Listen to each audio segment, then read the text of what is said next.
Hi, it's Dr. Jen. You're listening to the Physical Performance Show. Today we're discussing all things physique considerations in sport, low energy availability and relative energy deficiency. I'll share some about my lived experience of an eating disorder as a high performance athlete, and then I'll share with you some of my PhD findings. And the winner is... Failure is not an option. I've had my ups and my downs.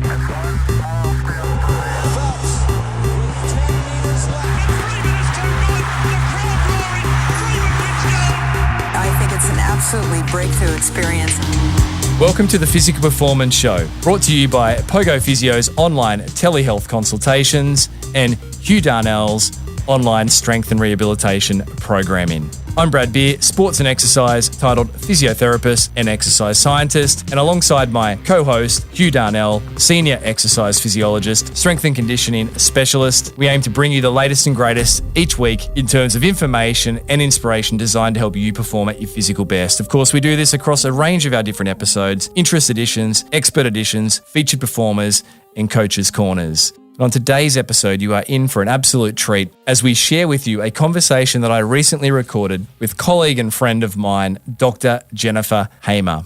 In today's episode, we'll be looking at managing the risks of low energy availability amongst developing athletes. Specifically, Jan has recently published her PhD titled Supporting Coaches to Manage the Risks of Low Energy Availability Among Developing Athletes.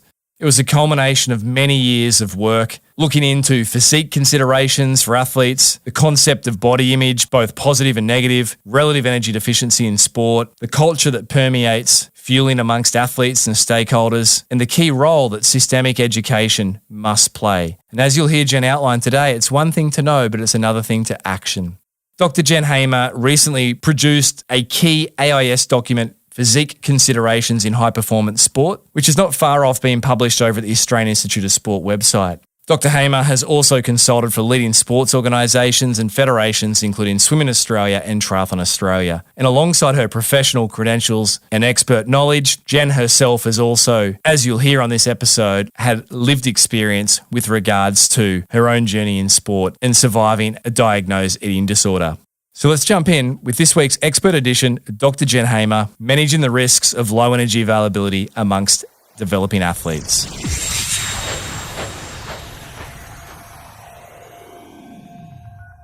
Jen Hamer, welcome to the Physical Performance Show for this expert edition. Hi Brad, it's good to be here. You and I met several years ago in clinic, and I immediately warmed to your story.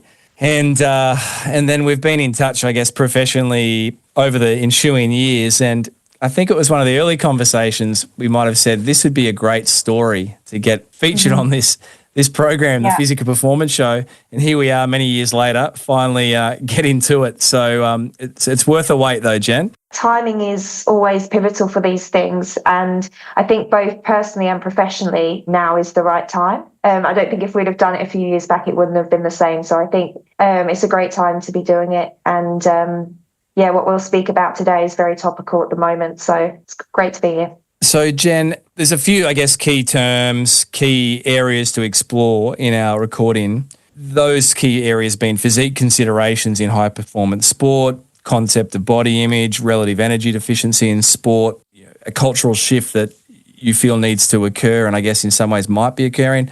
And then the role that education plays in athlete well-being with regards to body image, energy availability, and therefore well-being and optimal performance. It's a big area. But Jen, before we even dive into the detail, this is not something that is not close to your heart. You've got your own lived journey. You've got your PhD looking at supporting coaches to manage the risks of low energy availability among developing athletes. So you've got professional runs on the board, but you've also had your own story. So tell us a little bit about your background. Sure.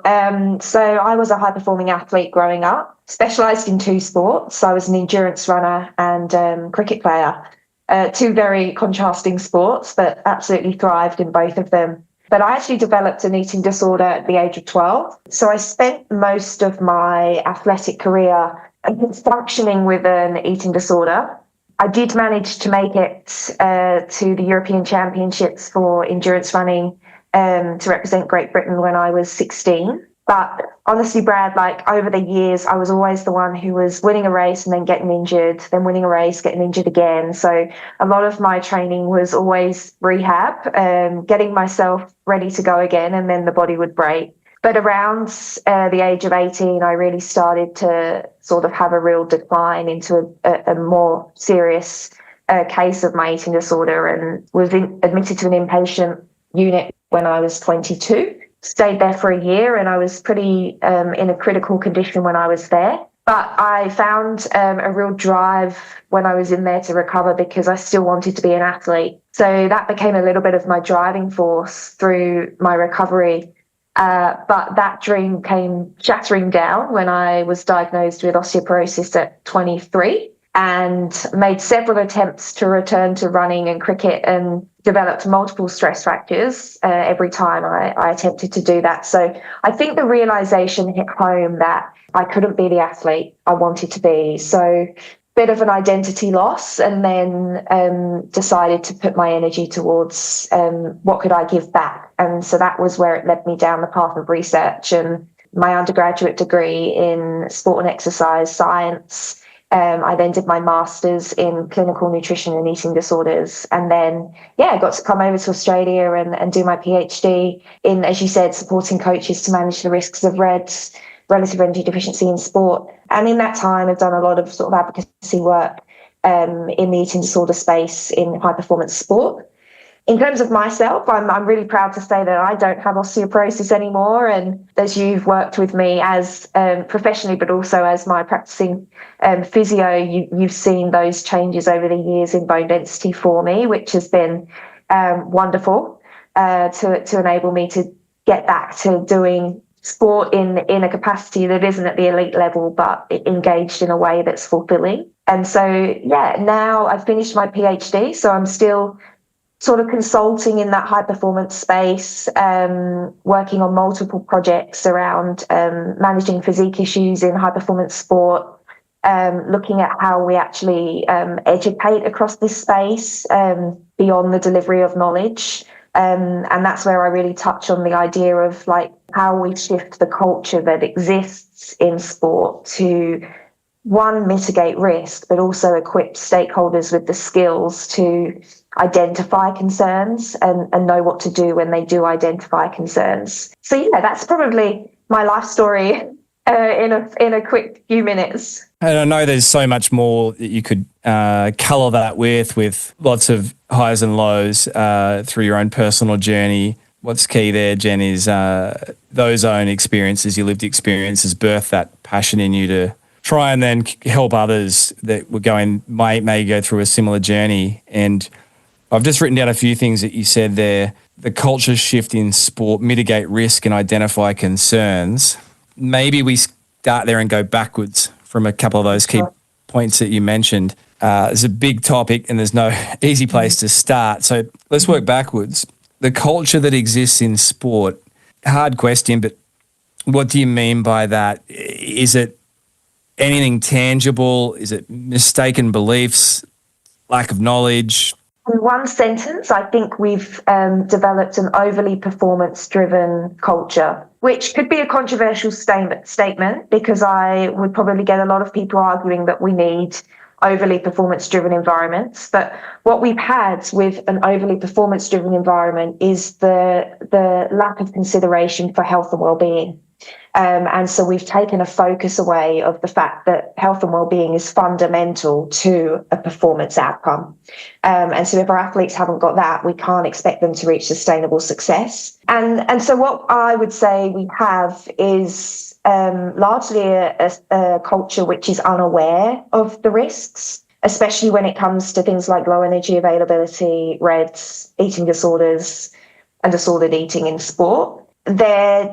In terms of knowledge, there is definitely a lack of knowledge, but it's one that I grapple with a lot because I think you can deliver knowledge to coaches, athletes, high performance staff, but the knowledge doesn't necessarily challenge behaviours and beliefs which are outdated, which are born from opinion rather than what we know to be true. And so for me, it's recognising with each group, whether it's a coach, a manager, an athlete, a performance support staff, what knowledge do they actually need from the science? And then working out from that, what skills and capabilities do they actually need to be equipped with to implement into their practice. And I think for me, that's the missing piece, is that a lot of the time we're seeing a lot of resources being developed, which are absolutely brilliant to create awareness and get people thinking about this.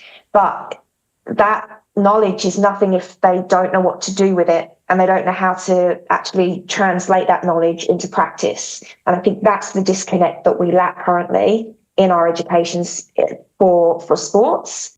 In terms of my experiences through my work with sports, in terms of whether it's a beliefs, an attitudes, a lack of knowledge, it's a combination of many of those things. What I have learnt through my PhD was that the majority of coaches I've worked with want to do the right thing, but they've never been equipped, as I said, with those skills and capabilities to know what the right thing is. And often the beliefs they hold, this is not every coach. We know that there are some coaches out there who have done very terrible things, and we don't need to name names there. We know who they are. For the majority of the coaches I've worked with, they've been really unaware of some of the things that they may say or the things that they may believe to be true and how that can negatively impact their athlete.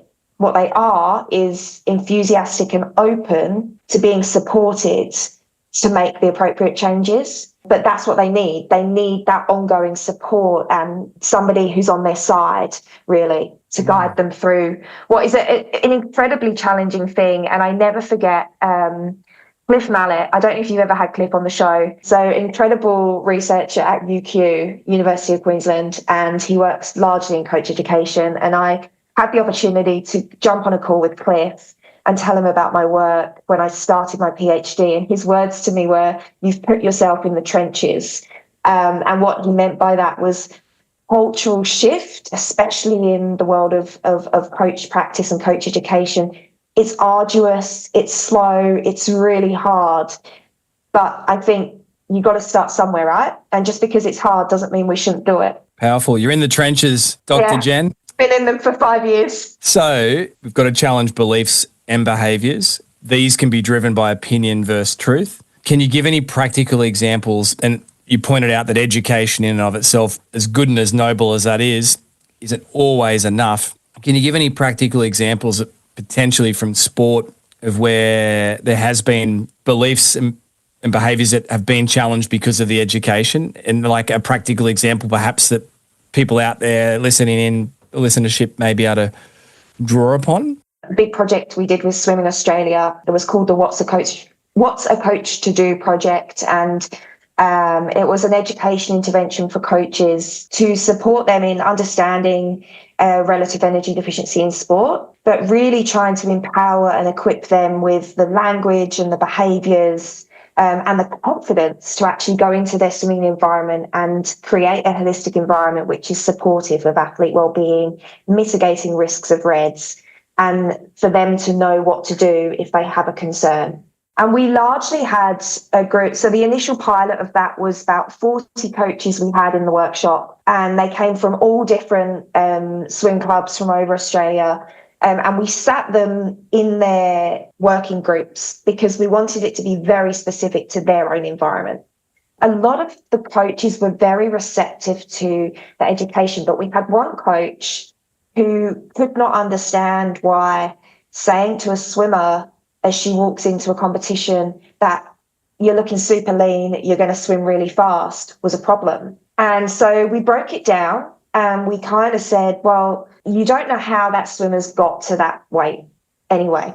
And it might have been through very unhealthy practices. But his argument was, yeah, but she looked really lean. And I know that if she's lean, she's going to swim fast. And we were like, well, how do you know that that's the variable that means she's going to swim fast? Couldn't it have been a performance variable? Couldn't it have been from her training? Couldn't it have been from any other thing that she's been doing that's relevant to a performance outcome. But there's this real fixation, especially in our endurance sports among the coaches, that they look at a physique and they think that that physique is what's going to either win a race, or if they're not at the physique that they believe to be successful, they're going to lose a race. And it's very a black and white view. And we actually had some real coaches in the room that actually challenged him, which was really great to see, because they were like, no, you just don't say that. It's not appropriate. And it was really good to see that sort of rhetoric being used and the coaches challenging another coach on using physique-based language. So I think that was where I was mentioning that there is some real sort of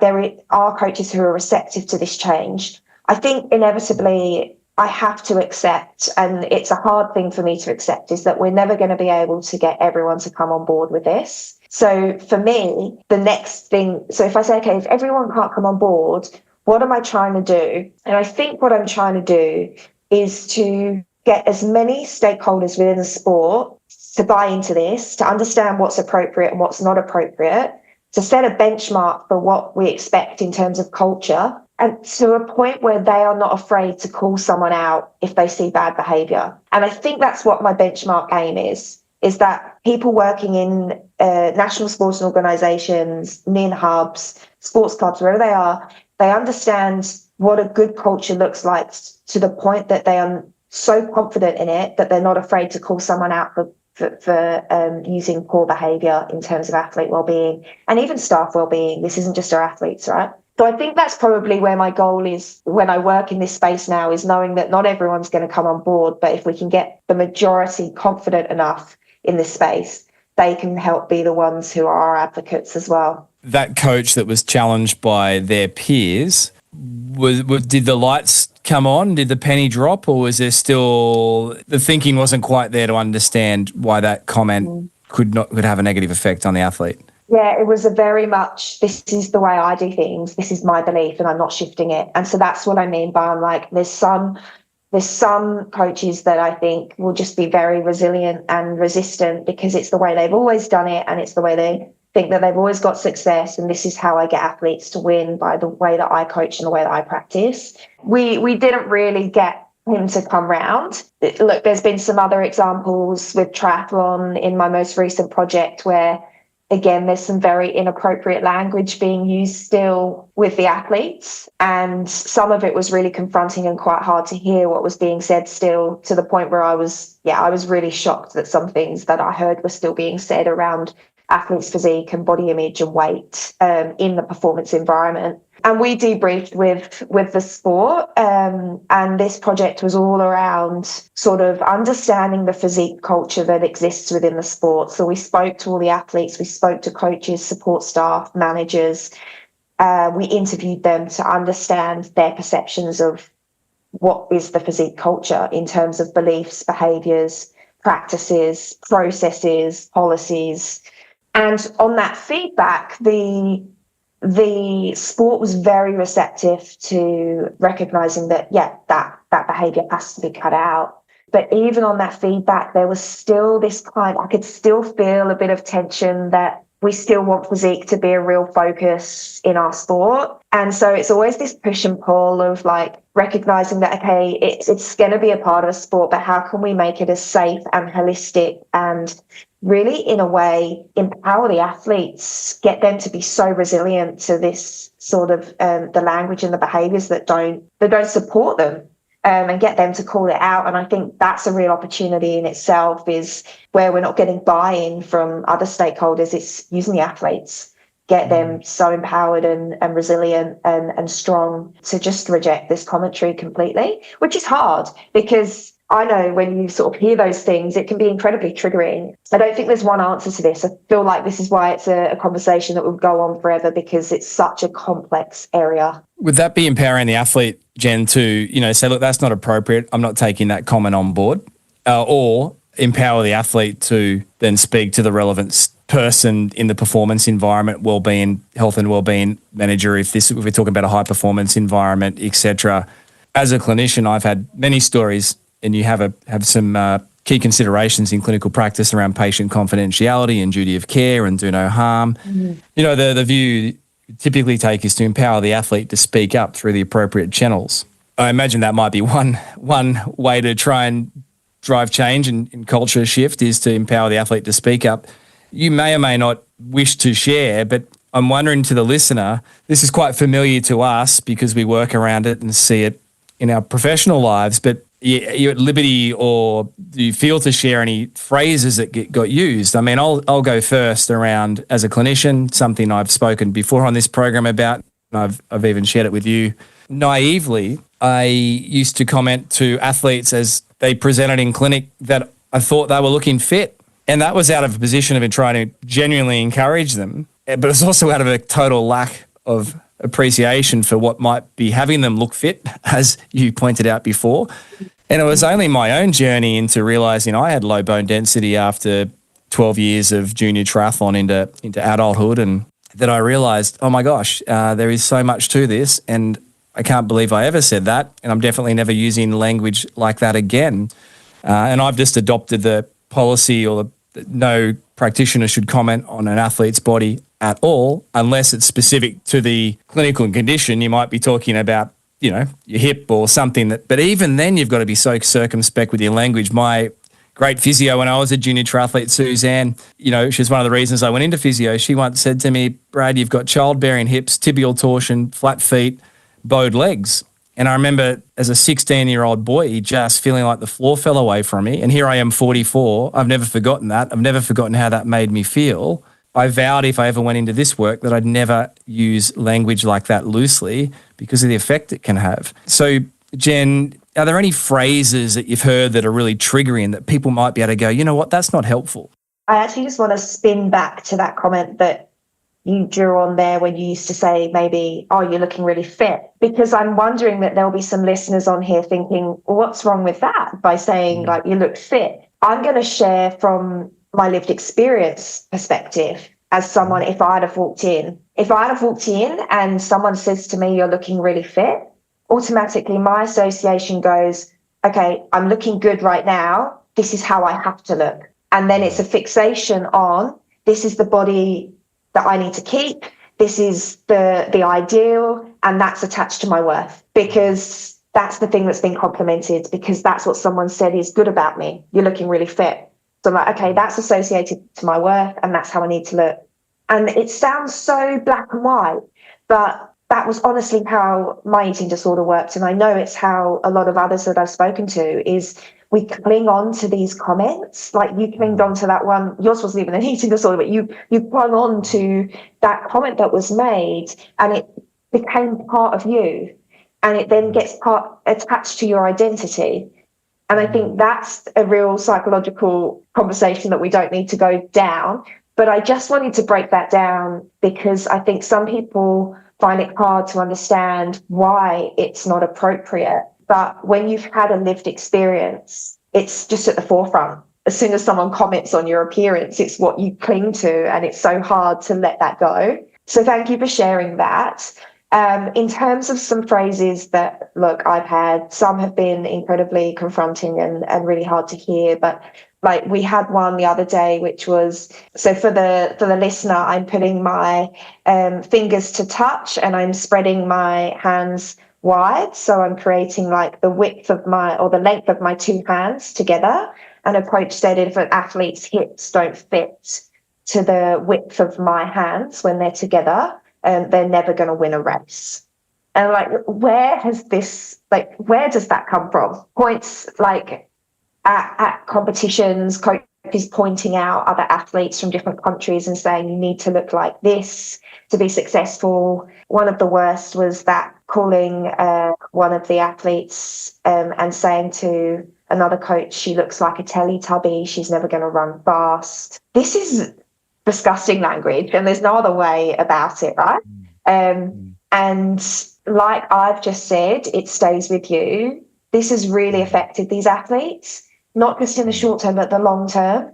And I don't think sometimes when coaches say this, even if it's said in jest, I don't think anyone can justify those statements. But even if they're said in jest, I don't think they begin to understand the impact that has on the mental health of an athlete. for the long term, and what it can mean in terms of behaviours around food and exercise in their body. Oh, gosh. And I think maybe to just paint the picture in case there's a listener that hasn't fully sort of appreciated how this can play out, you might be performing well in a body composition that we'd identify as being lean, but who's to say that you might not have performed even better if you weren't in that body composition? And so it's this mistaken belief or cause association between leanness and performance, which can go too far. Jen, it actually really infuriates me out of the carelessness sometimes, and you've got to give grace where there's ignorance. Like you said, you had the room full of coaches and lights were possibly going on and some were staying dim. But my mother-in-law, when my wife had our third baby and I was tired and I stood in the corner of the room and I yawned, I think it was a yawn of relief. And my mother-in-law, she's a passionate Portuguese lady, Jen, she said to me, "Shut your face." and it was, quite a moment, but it makes me, I feel like saying that when I hear of athletes tell me stories and I hear comments in passing, I feel like saying, shut your face. Like you have no idea that what that statement might be doing. Whose right is it for you to comment on that athlete's body type? It's just deplorable. Yeah. A lot of this starts in the pathways, and some of the feedback I got from some of the triathletes was these poor behaviours that I developed were in the pathways when I was young because I was being fed poor messaging through coaching at that level. So poor dietary practices, developing poor relationships with their body image at a younger age. And then they get categorised and they're in the elite system and high pressure, all the lights are on them, media. They're now trying to unlearn these poor behaviours because it's had such a poor impact on their mental health, some of them their physical health. And an athlete said to me, do you know how hard it is to unlearn? And I mean, I can sit here and say, yeah, I do, but it's starting early as well.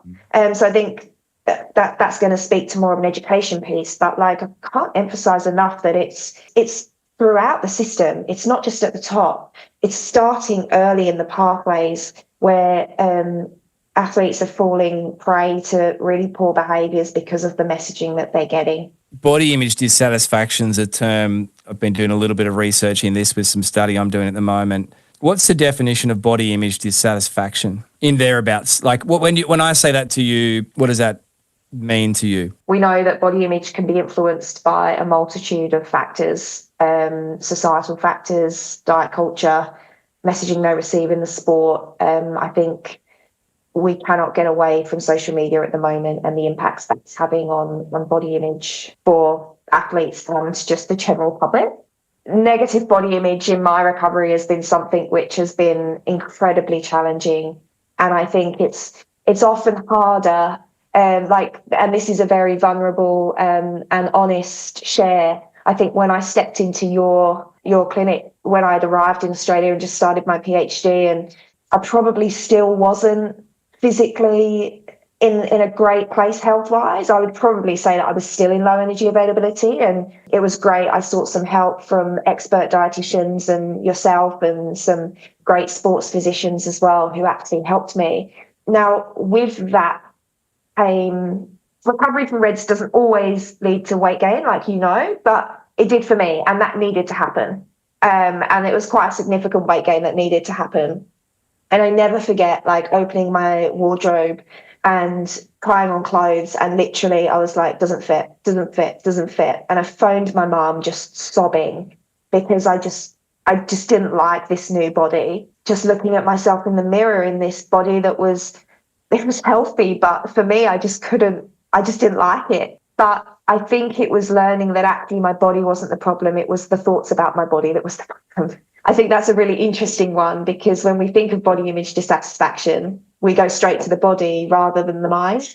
So it's like, well, actually, let's not try and fix the body. Let's try and fix the mind. And for me, what was really a powerful moment was realizing all the things that I could actually do with a body that was now healthy. And as you know, I was able to go back to doing small amounts of running, my bone density restored, my gym work just soared in terms of my strength and conditioning.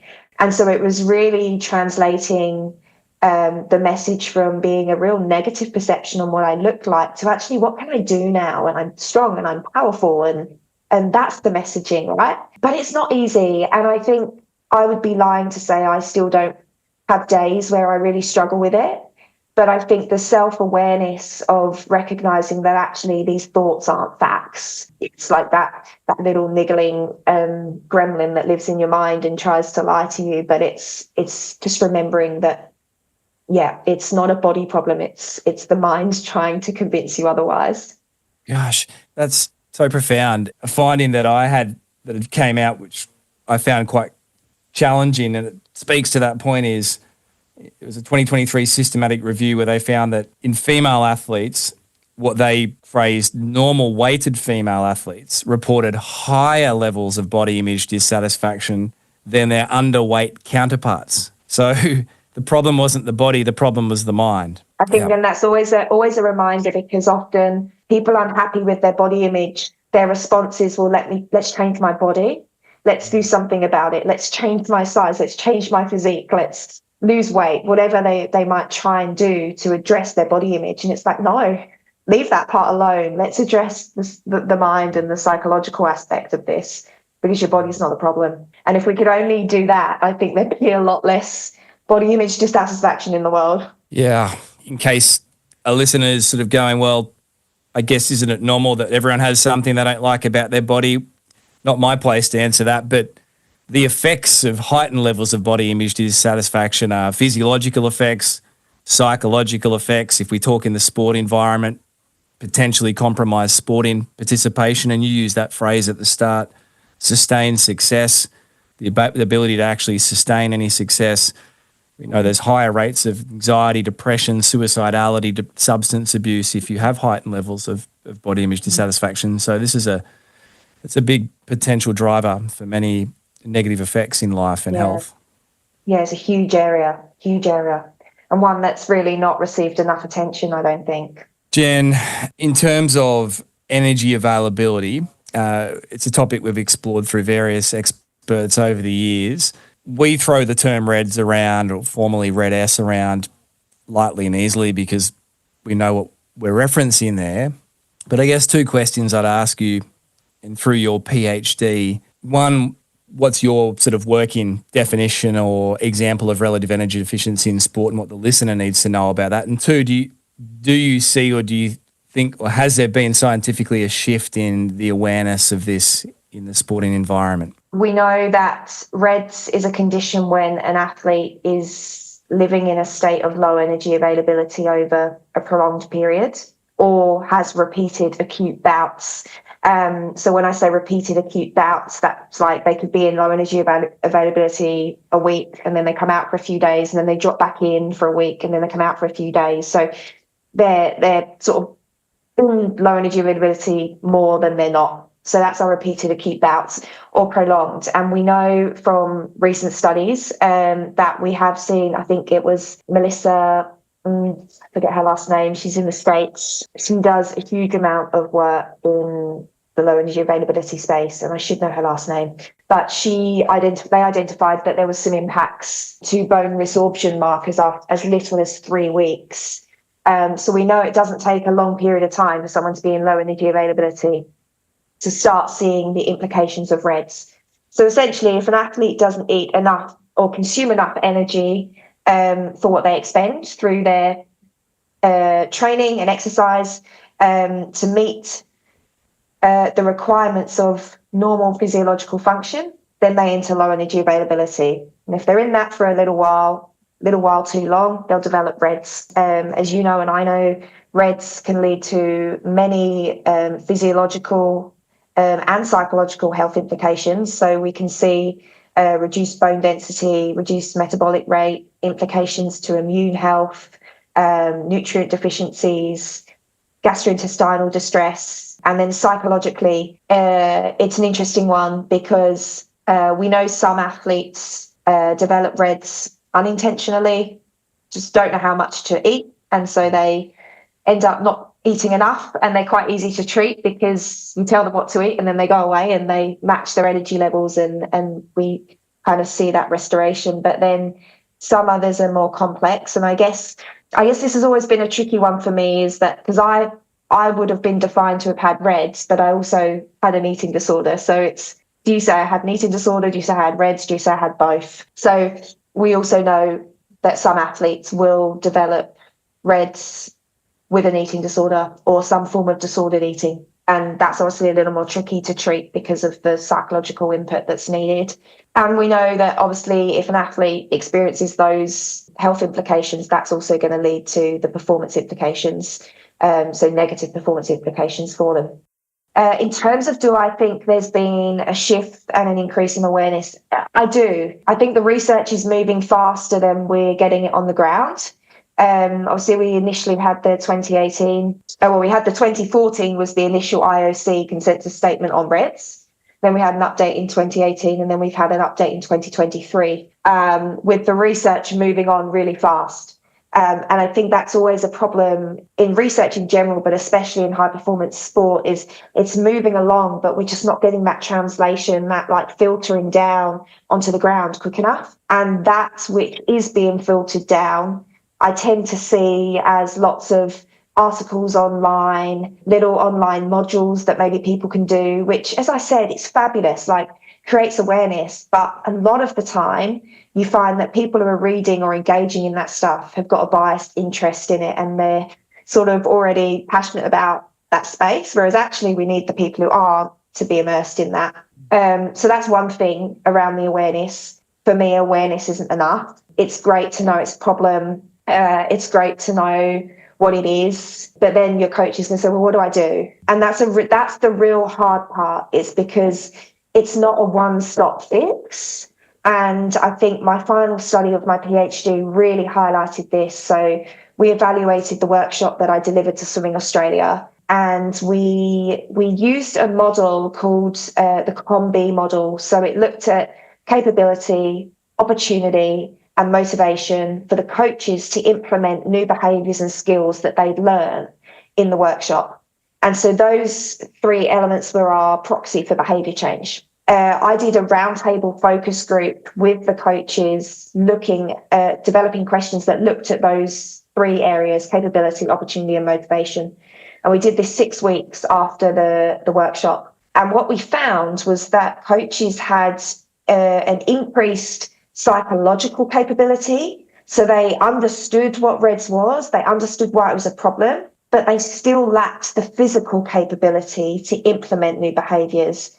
And that was tied to their confidence. So we delivered an incredibly powerful workshop, and we saw some great changes in motivation, opportunity. They were looking for opportunities, but they lacked the confidence to actually physically go and implement new behaviours. And that wasn't a surprise, because we're literally changing culture. And so one workshop is not going to shift entire behaviours. It's like anything. When you learn things at school, when you learn stuff when you were becoming a physio, you had repeated exposure or repeated practice to get things right. And so that's where it becomes a challenge, because that's a question of resources, time, money that needs to be put in to enable somebody or an employee to be that support for coaches when we are trying to challenge the system. Some sports are really charging ahead, like swimming have done some great stuff since that project, and they really are doing some great work. And there are some other sports that are really trying to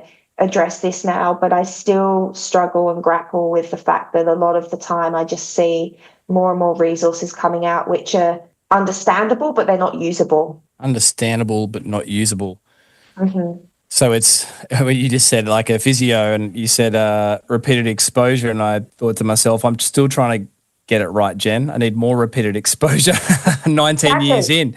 But then that was a bit of a sobering reflection, because it's like stuff doesn't always change quickly, but you need the opportunity to grow. Yes. And the support. Yeah. But there's also with you, Brad, there is a real drive and motivation to do the right thing. And so you are constantly seeking information and opportunities to implement behaviours which are appropriate and correct and helpful and supportive. And so that's the other part of it as well. You've got to have a group of motivated people who are going to work with you. Gosh, so interesting. So you need the capability, I think you said the opportunity, the motivation. Yes. Yep. Yes. Wow. Jen, there's definitely going to need to be a part 2 at some point to this. And maybe we catch up like we're not finished now, but we'll catch up potentially in 12 months down the road and see what inroads have been made and reflect on the wins that you've had in this space. But I think practically, let's play a little 3 tips game if you're up for it for the different stakeholders in sport from Dr. Jen Hamer's work thus far. 3 tips to parents, Jen, to the parents out there nurturing developing athletes, which is right up the alley of your PhD, supporting coaches to manage the risks of low energy availability among developing athletes. But if we remove the word coach for a moment and put in parent, what would be Dr. Jen's top 3 tips to the parents out there with young developing athletes in trying to avoid the pitfalls of low energy availability, relative energy deficiency in sport, body image dissatisfaction, etc.? So a recent example has literally led me to what I'll say here. Developing athletes' bodies are going to change, and I think it's really important for parents to not become obsessive around their developing athlete's body if they believe it might be too heavy or not of the stereotypical physique that they think their athlete should have. We have to allow that athlete to go through that developmental stage.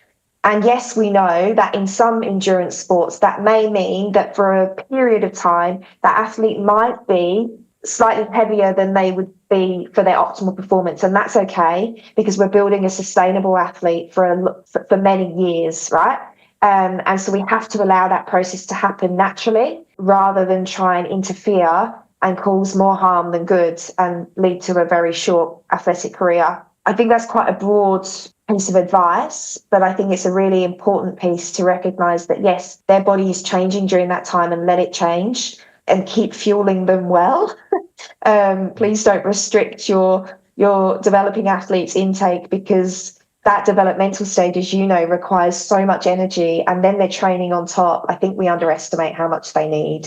So as a parent, if in doubt, give them some more. If in doubt, give them some more. Fuel well and accept body changes. Yeah. Yeah, this is directly related to your PhD. So it's probably an unfair question given that your PhD from memory was nearly 200 pages, I think. It's always better to write too much than not enough. And so we had to make a big cutback, but we got there in the end. But boiling down your PhD into 3 top tips for coaches out there listening in terms of managing the risks of low energy availability in developing athletes? I think first and foremost, it's try to get informed. If you aren't aware already of relative energy deficiency in sport, I know I've critiqued some of the resources out there, but if you don't know what it is, start asking your sport if they have resources. If they don't, the AIS have some resources on their website. There is a lot coming out online. If you Google relative energy deficiency in sport, it comes up everywhere now, which is great.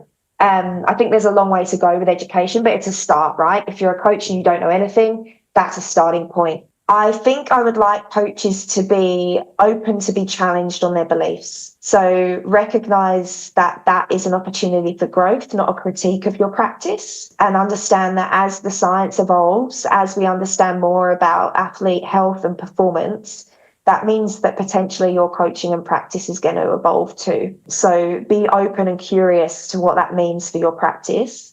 And I think the third one, and I think we both agree on this, is just don't comment on an athlete's body. Let's have the professionals who may conduct body composition assessments and be able to interpret that with athletes in an appropriate way, which may be a dietitian. That's the only time I can think that it's appropriate for a clinician to be talking to an athlete about their body, and it would be done in a very holistic way. But as a coach, there are so many things you can report on in terms of their performance, their technique, skill-based feedback that is far more valuable than anything that you can comment on their body. We better not. Should we phrase that one, shut your face? Yeah.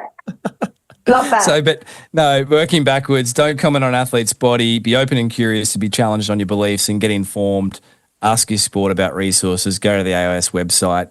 Great. And then, Jen, for the practitioners out there, would there be 3 different tips for the practitioners that are working with athletes? And I probably should rephrase practitioners to health support team or stakeholders that engage with athletes for the purpose of providing care. this probably works for the athlete, but also from a dietitian's perspective with RED-S, is I always say, eat enough, sometimes too much, never not enough. And for me, that's just a really nice, simple way to basically say, this is how we're avoiding low energy availability. Sometimes a little bit too much food is going to happen, and that's okay, but we can't afford to have you not eating enough. So I love that. I think it's a great one to take away.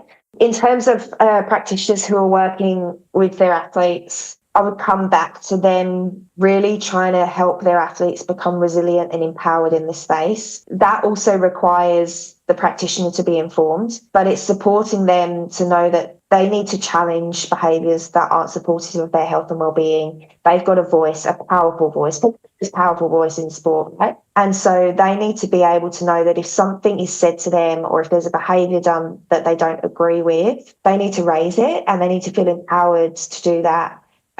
So I would be encouraging practitioners to really support their athletes in that space, and that might be an opportunity for some practitioners to develop educational pieces or workshops with their athletes in ways that they're going to do that. But I think that's a real important piece.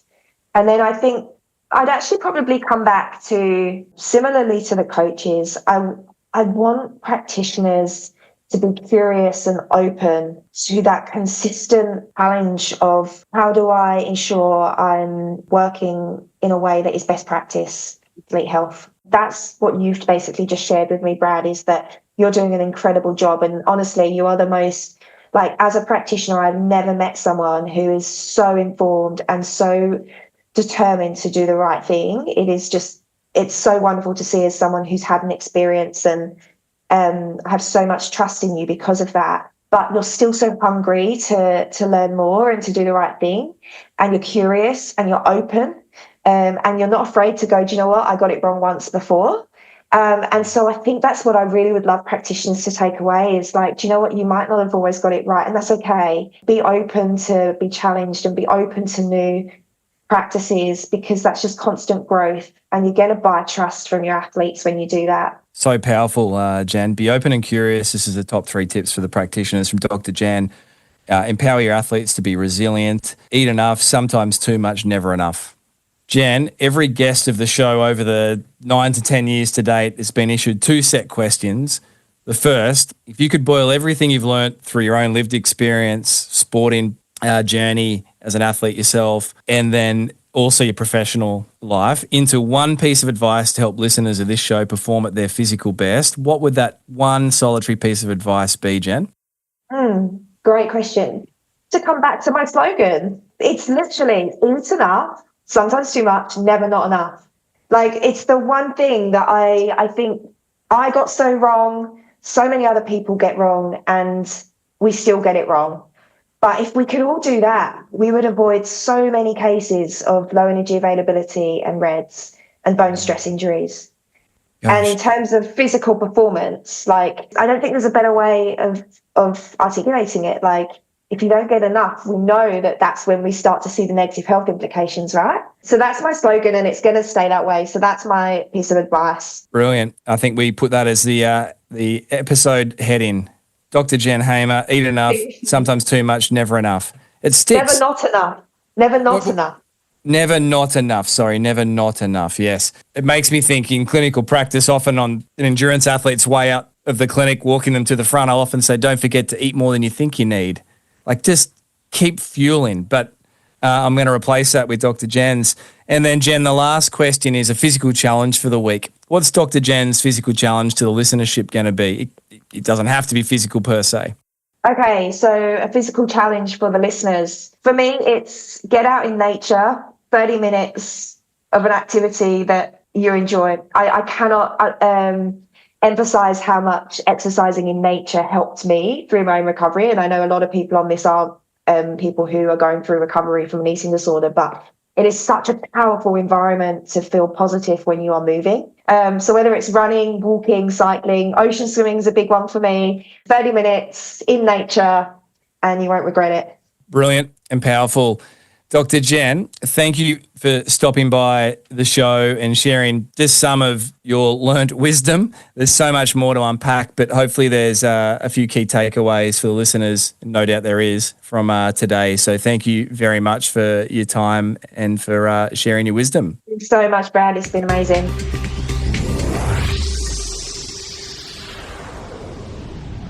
So there you have it, another episode of the Physique Performance Show, and I trust and I know that you enjoyed today's episode with Dr. Jen Hamer.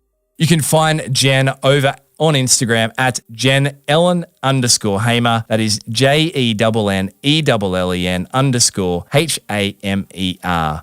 And do let Jen know what it was that you took away from this episode. You can find the show at Physique Performance Show over on Instagram. We're also on YouTube. And you'll find myself as a host at Brud_Beer and our show's co-host, Hugh Darnell, HUWDARNELL, over on Instagram as well. Now, massive thanks to the great folk who make this show possible each and every week. Daryl Misson, audio engineering, Susan Wilkins, show administration, Matthew Olding, graphic design, and Jazz Hedgeland, marketing assistant at Pogo Physio.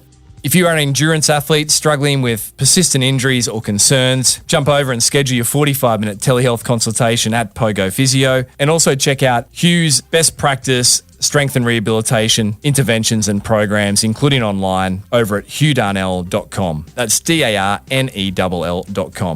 Now, coming up on next week's episode of the Physique Performance Show, you are in for another treat when Hugh Darnell sat down with famed Australian sports physiotherapist Victor Popoff to boil down some key learnings and takeaways for athletes, and also gain insight into behind-the-scenes stories regarding the environment of some of the planet's best endurance athletes. Until next week, keep pursuing your physical best performance. This has been Brad Beer and Hugh Darnell on the Physique Performance Show.